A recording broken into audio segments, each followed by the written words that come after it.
Hello students, welcome back to my channel.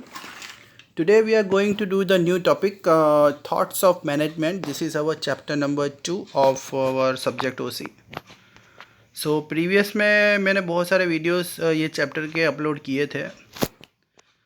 आज हम नया टॉपिक करने वाले थॉट्स ऑफ मैनेजमेंट. तो ये जो मैनेजमेंट के जो थॉट्स है ये कहाँ से आए हैं. बहुत सारे ऐसे रिसर्च हुए हैं अलग अलग एक्सपर्ट द्वारा और उस रिसर्च को उन्होंने एक नाम दे दिया मैनेजमेंट थॉट्स. अलग अलग ऑथर्स और अलग अलग एक्सपर्ट्स जो है उन्होंने अलग अलग ओपिनियंस बताए हैं. तो पहले हम क्लासिकल थियोरी के बारे में पढ़ेंगे जो हम बोल सकते हैं ओल्ड थियोरी है, ट्रेडिशनल मेथड बोल सकते हैं हम लोग उसको. तो ये जो ट्रेडिशनल मेथड थी ये अराउंड 19th सेंचुरी में प्रेजेंट की गई थी और 19th सेंचुरी के एंड में प्रेजेंट की गई थी. और इसे प्रेजेंट करने वाले बहुत सारे महान मैनेजमेंट गुरुज थे जैसे Frederick Taylor, Max Weber, Gilbreth, Henry Gantt and Henry Fayol. जो टेलर थे, जो सबसे पहले जो इनका नाम दिया गया है फ्रेडरिक टेलर, उन्होंने बहुत इंपॉर्टेंट कंट्रीब्यूशन किया था क्लासिकल थियोरी में. उन्होंने मैनेजमेंट को साइंटिफिक मैनेजमेंट के साथ कंपेयर किया था. जो क्लासिकल थियोरी थी वो साइंटिफिक मैनेजमेंट थी. साइंटिफिक मैनेजमेंट का मतलब होता है time and motion studies. According to the Frederick Taylor, management के अंदर टाइम स्टडी और मोशन स्टडीज़ को ज़्यादा इम्पोर्टेंट दिया गया. ये जो ओल्ड थियोरी जो बताई गई है क्लासिकल थियोरी, उसमें टाइम स्टडीज़ और मोशन स्टडीज़. टाइम का मतलब होता है सारा काम टाइम टू टाइम होना चाहिए, परफेक्शन मेंटेन होनी चाहिए. और मोशन स्टडीज़ का मतलब होता है सारा काम स्पीडीली होना चाहिए, तो ही आपका क्वालिटी मेंटेन रहेगा. तो ट्रेडिशनल मेथड की जगह पे उन्होंने मॉडर्न मेथड के नाम से एक थियोरी स्टार्ट की थी जिसे हमने साइंटिफिक प्रिंसिपल बोला गया. टेलर ने मॉडर्न मैनेजमेंट बनाया था. उनके हिसाब से टाइम स्टडीज़ को और मोशन स्टडीज़ को ज़्यादा महत्व दिया गया था. साथ साथ में उन्होंने एक और चीज़ पे ध्यान दिया था, प्रोग्रेसिव वेज सिस्टम. जो जैसा काम करेगा उसको वैसी पगार मिलनी चाहिए. और responsibility and scientific distribution of task distribute करो, काम डिवाइड होना चाहिए. जो जैसा इंसान जिस फील्ड में माहिर है, जिसमें एक्सपर्ट है, उसे वो काम दीजिए. और फिर हेनरी फेयोल आए जिन्होंने क्लासिकल थियोरी को और आगे बढ़ाया. सबसे पहले तो टेलर ने आगे बढ़ाया था, उसके बाद फेयोल आए. उन्होंने भी जो प्रिंसिपल बनाए थे उसको उन्होंने जनरल प्रिंसिपल के नाम से स्टार्ट किया. जो टेलर थे उन्होंने साइंटिफिक मॉडर्न मेथड बताई थी, इन्होंने जनरल मेथड बताई थी. ये सारी की सारी 19th सेंचुरी में बनी थी.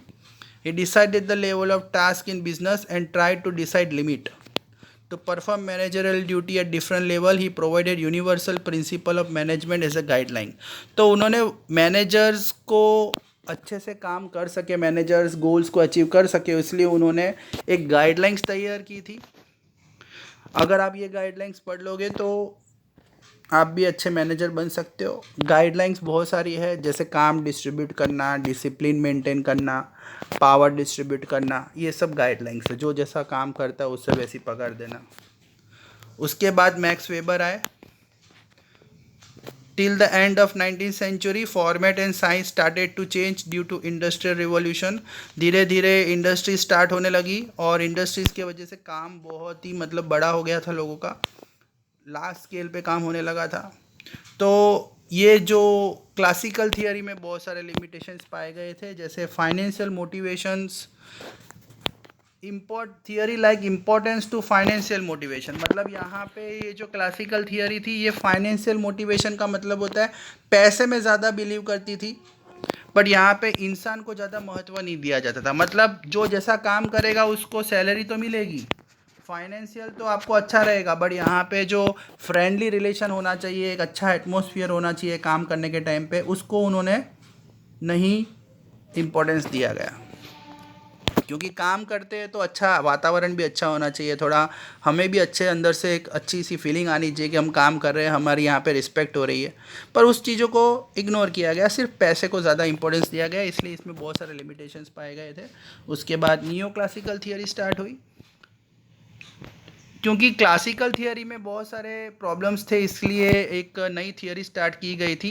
At the end of 19th century after the industrial revolution, format of industries was change, क्योंकि अब इंडस्ट्रीज बढ़ गई थी, काम लार्ज स्केल पे हो रहा था। तो 20th सेंचुरी, जो 20th सेंचुरी मतलब 19th सेंचुरी ख़त्म हुई और 20th सेंचुरी स्टार्ट हुई, तो ऑस्ट्रेलियन इंडस्ट्रियल साइकोलॉजिस्ट, ऑस्ट्रेलिया के एक महान इंडस्ट्रियल एक्सपर्ट थे एल्टन मेयो, उन्होंने एक थियरी दी थी, थियरी ऑफ हाउथॉर्न। हाउथॉर्न का मतलब होता है अब लोगों के बिहेवियर में चेंजेस होंगे, ह्यूमन बिहेवियर पे ज़्यादा फोकस किया जाएगा यहाँ पे। बिहेवियर अप्रोच मतलब अब सारा काम ग्रुप बिहेवियर, मतलब यहाँ पे फ्रेंडली रिलेशन होगा, लोग ग्रुप में काम करेंगे तो काम करने में ज़्यादा मज़ा आएगा। इसमें जो एल्टन मेयो ने जो थियरी बनाई थी उसमें इनफॉर्मल ऑर्गेनाइजेशन मतलब फ्रेंडली ऑर्गेनाइजेशन होगा, यहाँ पे कोई मालिक नौकर नहीं होगा, सब टीम में काम करेंगे। Human behaviour, human relation, inspiration, लोगों को इंस्पायर किया जाएगा, लोगों को अप्रिशिएट किया जाएगा, लोगों की तारीफ़ की जाएगी। यहाँ पे फाइनेंशियल मोटिवेशन इतना नहीं रहेगा जितना ह्यूमन रिलेशन रहेगा। Elton Mayo, Herzberg, Rensis Likert, Chris Argyris, McGregor and Maslow, ये सब लोगों ने मिल के ये नियो थियोरी को आगे बढ़ाया था और आज हम इसे ही पा सकते हैं, यही इंडस्ट्रीज़ में पाई जाती है। अब आएंगे बिहेवियर रिलेटेड।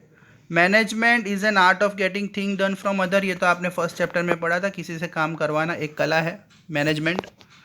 तो उर्वी प्रोफेसर जो थे उन्होंने बताया था कि you manage your man and your man will manage rest of all.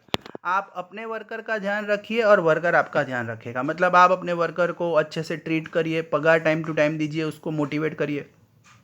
आपके ऊपर जब प्रॉब्लम आएगी तो वर्कर आपके साथ खड़ा रहेगा, क्योंकि एम्प्लॉयज़ ही है जो आपकी कंपनी को चलाते हैं, वही एक लिविंग ऑर्गेनिज्म है जो आपकी कंपनी में काम कर रहे हैं। So management is done by the person, management study become a study of inter human relations. तो जो मैनेजमेंट है वो एक ह्यूमन रिलेशन पे बेस्ड है, तो हमें उनकी भावनाओं को ठेस नहीं पहुंचाना है, उनके इमोशंस को हमें अच्छे से ट्रीट करना है। Main point of management is human behaviour and human relation, hence behaviour related thought emphasise job satisfaction होना चाहिए, क्योंकि देखो वर्कर जो होते हैं ना उनके ऊपर एक साइकोलॉजिकल ऑब्जर्वेशन होता है। जैसे अगर आप देखोगे तो वो जब काम कर रहे हैं तो आसपास का जो एटमॉस्फेयर है, फ्रेंडली रिलेशन है, ये सब चीज़ें हैं ना उनको साइकोलॉजिकल इम्पैक्ट करती है।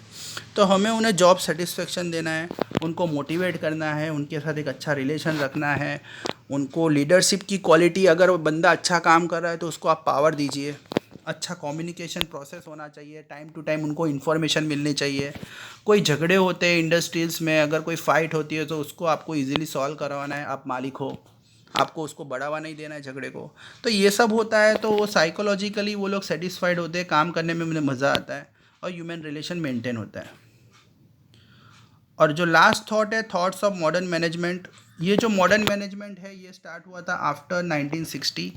इसके बाद आफ्टर 1960 को ये थॉट्स बने थे और इसे बनाने वाले बहुत लोग थे। As a management is not confining only business unit, special professional class of manager were emerge.